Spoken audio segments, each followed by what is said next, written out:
There was a time when everything got to me. One rude comment, I'd overthink for days. One rejection, I'd question my worth. One bad day, I'd spiral into self-doubt. But not anymore. Now, I walk into chaos with calm. I lose people without losing myself. I hear criticism and feel nothing but clarity. I didn't become emotionally untouchable overnight. I built it brick by brick, with habits forged in silence, solitude, and setbacks. If you want peace that can't be stolen, confidence that doesn't crack under pressure, and a mind that stays calm when the world gets loud, then listen closely. These habits didn't just change how I feel. They made me unshakable. 1. I don't take things personally anymore. There was a time when I let everything get under my skin. A side glance, a slow reply, a sarcastic tone. One misplaced word from someone I barely knew could hijack my whole day. I'd overanalyze conversations like they were encrypted codes, desperately searching for hidden meanings, reading disrespect where there was none, rejection where there was just distraction. I lived in a constant state of internal war, waging battles that only existed in my mind. Until I realized something simple but life-changing. Most people are not thinking about you as much as you think they are. In fact, most people aren't thinking about you at all.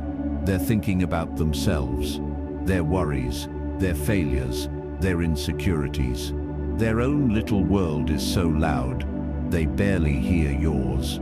That hit me hard, because I was walking around making everyone else's behavior about me. If they were distant, I assumed I did something wrong. If they didn't reply fast enough, I assumed I was boring or unimportant. If they looked unhappy, I assumed I was the cause. And the truth, 99% of the time, I wasn't. They were just busy, tired, anxious, lost, just like me. But when you're emotionally fragile, you interpret everything through the lens of self-doubt. You give your power away, piece by piece, to people who don't even realize they're holding it. So I made a decision, a powerful, stoic, and liberating decision. I stopped taking things personally. I stopped internalizing people's moods. I stopped assigning deeper meaning to passive behavior. I stopped assuming everything was a hidden insult or a coded attack. Here's what I learned. People project their pain. People speak from their wounds. People act out of their own chaos. And most of it has nothing to do with you. So now when someone disrespects me, I don't immediately feel offended. I ask myself, is this really about me? Or are they showing me the weight they carry? Most of the time, they're bleeding onto everyone because they never healed. And you know what else I stopped doing? I stopped explaining myself to people who were committed to misunderstanding me. I stopped seeking approval from those who never clapped when I was winning. I stopped trying to fix every broken perception people had of me, because I learned this harsh truth. You can be the kindest person in the room, and someone will still hate you. You can be respectful, careful, and humble, and someone will still find a way to twist your words. So why keep trying to win a game that was rigged from the start? Now I stay composed. I observe. I respond, if it's worth it. But I never react emotionally, because emotional reactivity is a sign of weakness. And I'm not weak anymore. I've had people talk behind my back, twist my intentions, withdraw affection to punish me, go cold to manipulate me, and I used to chase. I used to beg for clarity, validation, and closure. But now, I don't flinch. I don't explain. I don't absorb. I let people act however they want, and I let their actions speak louder than their words. This doesn't mean I tolerate disrespect. It means I no longer crumble when it happens. It means I hold my standards high and my emotions higher. I don't allow everyone access to my peace. Not every comment deserves my attention. Not every slight deserves a war. Taking things personally is like giving everyone the keys to your emotional house. Now, I lock the door, not out of bitterness, but out of wisdom. And here's the paradox. The less personally I take things, the more power I gain, because I'm no longer controlled by every emotional shift in the room. I am the constant. You want to be emotionally untouchable? Then understand this. Most of what people say is a reflection of them, not you. Don't drink their poison and wonder why you're sick. Detach, observe, protect your peace. That's not being cold, that's being in control. 2. I turned solitude into strength. There was a time when being alone terrified me. I didn't realize it at the time, but I was addicted to noise, constant scrolling, endless conversations, always needing someone to text or something to do. Not because I loved being social, but because I was terrified of being with myself. Silence made me feel forgotten. Solitude made me feel like I didn't matter. If no one messaged me, I felt invisible. And when plans fell through, I took it as rejection. But one day, I hit a wall. A few years ago, I went through something that broke me. A relationship I deeply valued, one I thought was solid, collapsed almost overnight. Suddenly, I wasn't getting the good morning texts. The late night calls stopped. The person who once made me feel seen acted like I never existed. And that silence, it was deafening. At first, I tried to fill the void, talking to new people, binge-watching shows, staying up late, just to avoid the quiet. But no matter what I did, I kept coming back to the same question. Why does being alone hurt this much? Then one night, I just stopped running. I turned everything off. My phone, my laptop, the background noise, and just sat there. At first, it was unbearable. My mind kept screaming, "You're alone. They forgot you. You weren't enough." But something strange happened as I sat in that discomfort. Eventually, the noise in my head began to fade. The anxiety didn't vanish, but it softened, and underneath all that noise, there was someone I had been avoiding for years. Not the version people liked, not the version I performed, just me.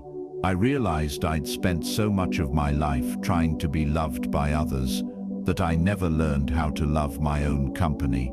That moment changed everything. I started choosing solitude on purpose. Long walks alone, cafes with a notebook instead of a phone, days without texting anyone, just checking in with myself instead. And the more I did that, the stronger I became. Because solitude teaches you who you really are, without the applause, the mirrors, or the distractions. You learn that you're enough, even when no one's clapping. You learn that peace isn't found in people, it's built in silence. And here's the deep truth. The world is loud, chaotic, and overstimulated for a reason, because most people are terrified of hearing their own thoughts. They confuse connection with distraction. They confuse attention with affection. They fear solitude because it forces them to confront the parts of themselves they've neglected. But here's the paradox. The more time you spend with yourself, the less lonely you feel, because real loneliness isn't the absence of people, it's the absence of connection to your own soul. When you master solitude, two things happen. You stop needing people, Not in a bitter, isolated way, but in a liberating way. You don't chase love, you attract it. You become emotionally unshakable, because nothing anyone takes away from you can destroy your peace. It's not built on them, it's built in you. Now, I love being alone. Not because I don't like people, but because I finally like myself. And that's the message I want you to remember. If you want to become emotionally untouchable, learn to enjoy your own company, because the person who's at peace in solitude is never desperate in a crowd. 3. I stopped romanticizing potential. There's a certain kind of heartbreak that doesn't come from betrayal. It comes from disappointment, not because someone changed, but because you finally accepted they were never who you hoped they'd become. I used to fall in love with potential, not just in romantic relationships, but in friendships, partnerships, even myself. I'd meet someone and ignore every red flag, every inconsistency, every silent alarm going off in my gut. Why? Because I saw what they could be. They had ambition, they had pain, they had charm. They just needed a little guidance, a little love, a little patience. So I poured myself into people like I was their savior. I waited. I believed. I made excuses. I confused chemistry with compatibility and potential with promise. And then I'd get hit with the truth. They weren't going to change, not because they couldn't, but because they didn't want to. And that was the hardest pill to swallow.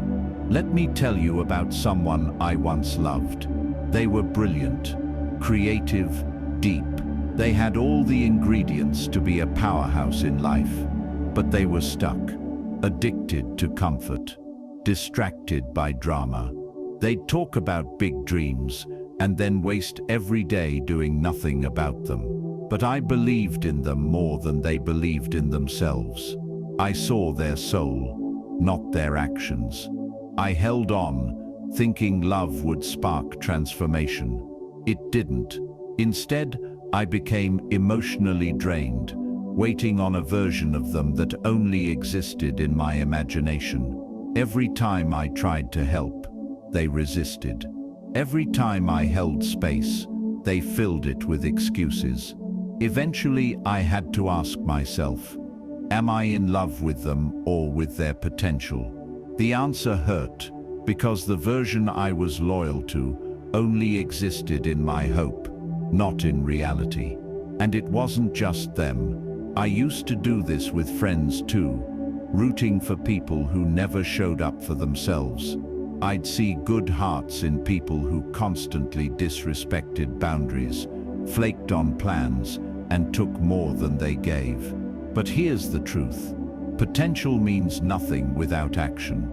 Belief without behavior is manipulation, and hoping someone will grow while they're busy staying small is self-sabotage.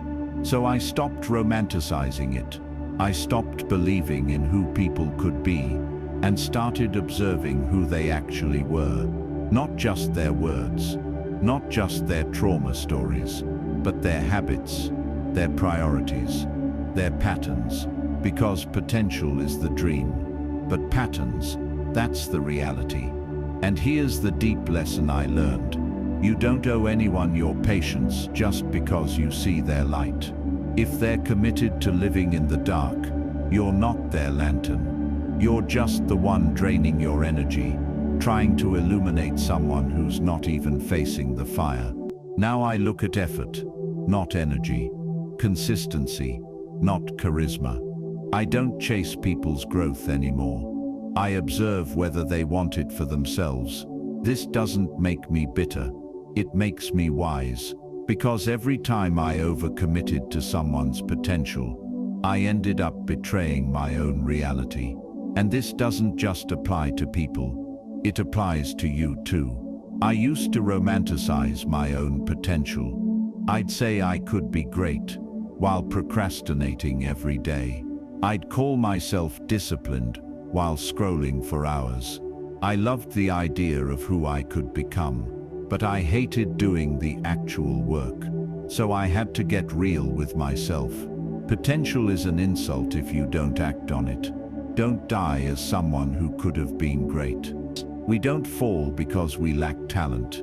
We fall because we keep feeding the illusion of becoming, while avoiding the becoming itself. So now I don't romanticize potential. I honor patterns. I look for proof. And I protect my energy from wishful thinking, because my peace is too expensive to spend on maybes. Deep message: stop falling for could be. Fall for is. The future is built by the present. And if someone can't show up as the person they claim they want to be, believe them. They're not ready. And you're not responsible for dragging them to readiness. Because when you stop romanticizing potential, you stop waiting for people to grow and start surrounding yourself with those who already are. And that's how you become emotionally untouchable. 4. I trained my mind to expect betrayal. This one sounds cold at first, but let me explain. I didn't wake up one day and become cynical. I was forced into it. See, I used to be the kind of person who gave people the benefit of the doubt, even when the doubt was screaming. In staying solid with people who I thought were solid with me, I believed that if I was good to someone, they'd be good to me in return. That belief broke me, because here's what no one tells you. Betrayal doesn't come from enemies. It comes from the people you let close. The ones who knew your wounds and still chose to press on them. The ones you defended when others warned you. The ones you would have never expected.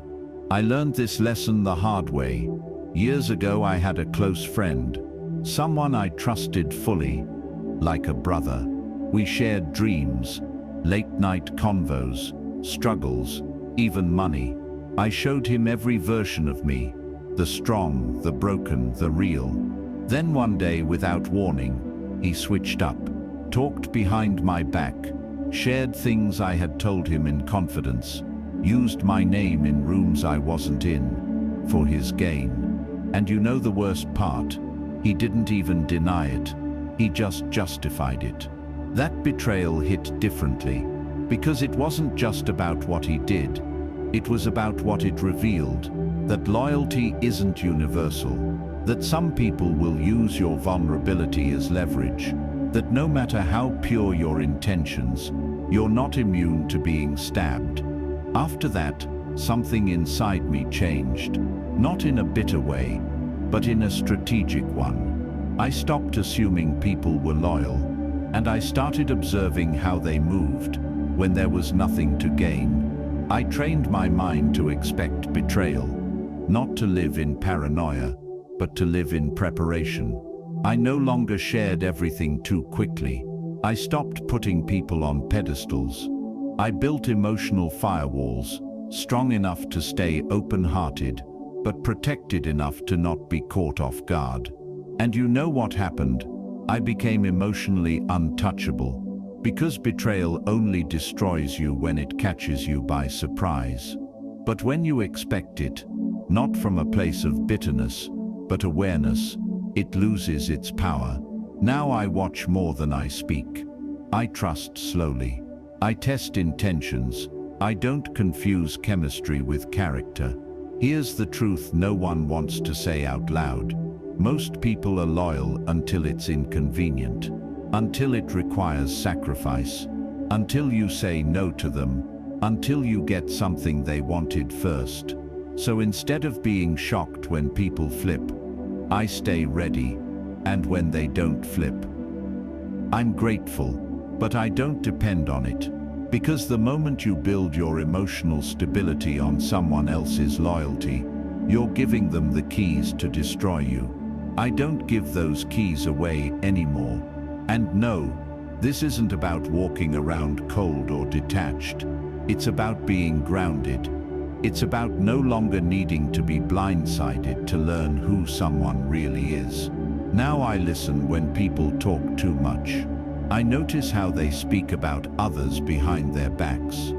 Because eventually, that'll be me they're talking about. And I'd rather be ready. Deep message: expecting betrayal doesn't make you broken, it makes you unbreakable. It's not about being negative, it's about not being naive. Because when betrayal comes, and it will, you won't fall apart. You'll already be standing on your own 2 feet. Look, I still believe in loyalty.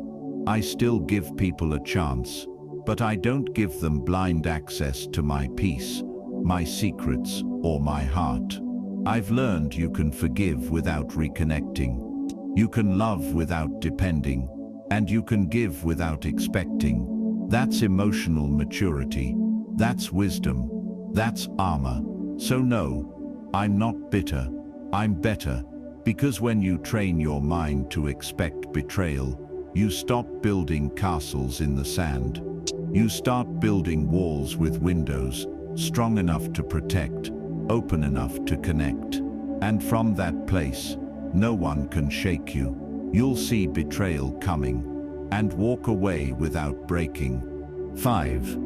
I stopped trying to control outcomes. There was a time in my life when I tried to control everything. Every outcome, every conversation, every detail. I would rehearse what I was going to say before a phone call. I would overanalyze people's facial expressions, trying to decode what they were thinking. I'd obsess over results, how things should go, how people should act, how life should reward me for my efforts. And when things didn't go my way, I'd spiral, overthink, feel betrayed by life, blame myself, blame them. I was emotionally fragile, not because life was too hard, but because I kept trying to bend reality to my expectations. And that's a game you'll never win. My breaking point. It came during a season of my life where I was doing everything right. I was disciplined, focused, committed.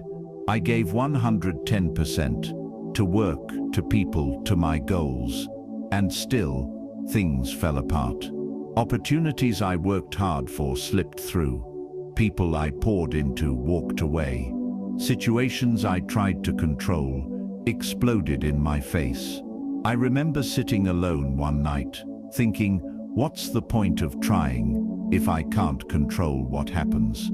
And that's when it hit me. I wasn't suffering because of the work I put in. I was suffering because I was attached to the result. I believed effort guaranteed reward. But the world doesn't work that way. You can do everything right and still lose. You can love someone deeply and still get hurt. You can show up consistently and still be overlooked. And once I understood that, I realized my peace had been built on something fragile, outcomes I couldn't control, so I let go. Not of discipline, not of care, but of control. I stopped asking, will this work out? And started asking, did I show up with integrity? I stopped needing things to go perfectly. I started focusing on how I handled the chaos. I stopped chasing guarantees and started building resilience. It wasn't easy. Letting go of control feels like free falling until you realize you were never in control to begin with. You were just addicted to the illusion of it. But once I embraced it, I became emotionally untouchable, because when you're no longer obsessed with the outcome, you stop panicking when life shifts. You stop breaking down over rejection. You stop seeing failure as the enemy. You become centered, rooted in your own actions, not life's reactions. Now I live by this mindset. Control the controllable, surrender the rest. If it's within my power, I give it my best.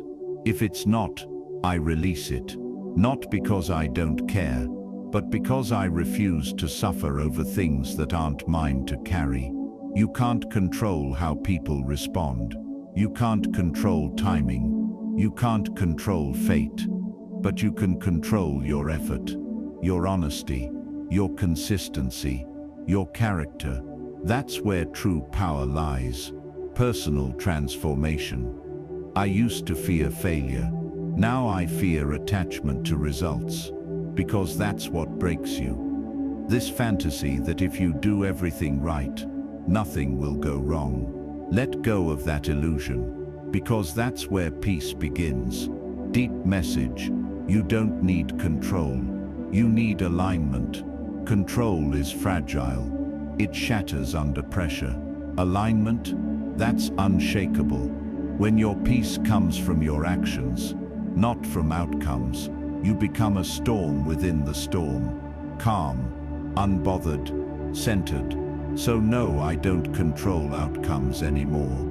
I control myself, and that's more than enough. 6. I forgave without reconnecting. I used to think forgiveness meant reconciliation, that if you truly forgave someone, you had to let them back in, start fresh, give them another chance, pretend the wound never happened. But that belief kept me stuck in cycles of reopening wounds that never got the chance to fully heal, stuck welcoming people back who only came to repeat the same disrespect in different packaging. Forgiveness became a doorway I kept swinging open, only to be hurt again, until I learned a truth that changed my emotional life completely. Forgiveness is for you, reconnection is for them, and not everyone earns both. Let me tell you a story. There was someone in my life, someone I trusted deeply. They weren't just a friend, they were family in every way but blood. We talked every day, had each other's backs, shared dreams, secrets, struggles. I believed in them, even when they gave me every reason not to. But one day, they crossed a line. Not a small misstep. I'm talking about a betrayal that cut deep. One of those moments where you sit in silence and feel something inside you break permanently. At first, I was angry, then numb, then heartbroken. And after all that, I thought, maybe we just need to talk. Maybe they didn't mean it. Maybe if I forgive them, we can go back. But we didn't go back, because I realized something crucial. You can forgive someone without giving them access to you ever again. I forgave them for my own sanity. Not because they apologized, not because they changed, not because they deserved it, but because I deserved peace. Carrying that resentment was like drinking poison and expecting them to feel sick. It consumed me, not them. It lived in my chest, rent-free, while they moved on like nothing happened. Forgiveness, I learned, isn't about forgetting, it's about releasing. Letting go of the need for revenge, for validation, for closure. Sometimes the apology never comes. Sometimes the person you needed it from never even thinks they did anything wrong.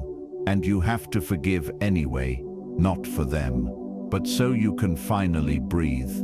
Now, I forgive quietly, without announcements, without reunions, without reopening doors I had to fight, to close, and when they try to come back, with vague messages, with hey, just checking in, with nostalgia dressed up as maturity, I stay grounded because I've learned closure doesn't require conversation, peace doesn't require permission. Forgiveness is the final act of self-respect.